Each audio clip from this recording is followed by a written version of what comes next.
আটকে রাখার পরে এবার ইসুফ আলাইহিস সালাম আয়েশা বলতেছেন যে সবার জন্য পরিচিত খাবারটা তুমি কেন বেশি, তুমি কেন বেশি, কারণ ওইটা আমার অধিকার। তো এখন আদাল্লাযী শাহিদতু লাকুম বিল বারা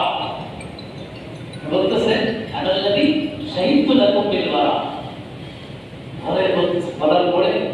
আচ্ছা ইসুফ আলাইহিস সালাম বলতেছে আপনি যে ওই আজিজ মিশরের বউ যে আপনার তারা পারছিল, তারা বলার পরে আপনি তো কোনো কিছু করেন নাই, আল্লাহু আকবার করে যখন তাকবীর দিয়ে দৌড় দিছিলেন, আল্লাহ তো সবগুলো দরজার তালা ছিটাই দিছে, আপনি বের হয়ে গেলেন, কিন্তু আপনার সামনে কে ছিল? আজিজ মিশরও এসে আপনার সামনে দাঁড়ায় গেছে। পিছন থেকে আজিজ মিশরের বউ বলক হইয়া এসে বলতেছে তুমি যে ছেলেকে আদর করে আল্লাহ